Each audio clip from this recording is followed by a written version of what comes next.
சாப்பிட்றாத சாப்பிட்றாத சாப்பிட்றாதன்னு இந்த 2 நாளாக என் மனசுக்குள்ளே நானே எனக்கே சொல்லிக்கிட்ட ஒரு விஷயம்னா இதுதாங்க.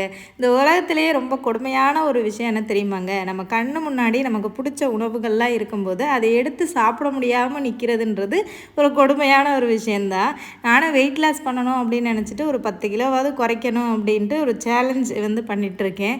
ஸோ அந்த கேப்பில் பார்த்தா அம்மா ஊர்லேருந்து ஸ்நாக்ஸ் கொடுத்து விட்டாங்க. அம்மாட்ட ஃபோன் பேசையில சொல்கிறாங்க, சாப்பிடுமா சாப்பிட்றதுக்கு தானம்மா கொடுத்து விட்ருக்கேன், வெயிட் அப்படி ஏறினா ஏறிட்டு போதுமா, குறைச்சிக்கலாம் அப்படின்னு. இன்னொரு பக்கம் என் வீட்டுக்காரு, இப்போ ரொம்ப பில்டப் பண்ணுறாளே, சாப்பிடவே மாட்டேனே, எடுத்து சாப்பிட்றி அப்படின்னு அவரும் சொல்கிறாரு. பட் என்னால் கண்ட்ரோலே பண்ண முடியல. பசங்களுக்கு எடுத்து கொடுக்கும்போது நானும் சாப்பிட்டுட்டேன். வேறு என்னங்க பண்ணுறது? ஊருக்கெலாம் போனோம்னா ஊரில் உள்ள நம்ம சொந்தக்காரவங்கெல்லாம் வெளிநாட்டிலேருந்து சாக்லேட் கொண்டு வந்தியா அப்படின்னு நம்மக்கிட்ட கேட்பாங்க. ஆனால் நம்ம ஊருக்கு போனோன்னா முதல்ல தேடுறது நம்ம ஊர் பலகாரம், இந்த முறுக்கெல்லாம் கிடைக்காதான்னு. என்ன பண்ணுறது?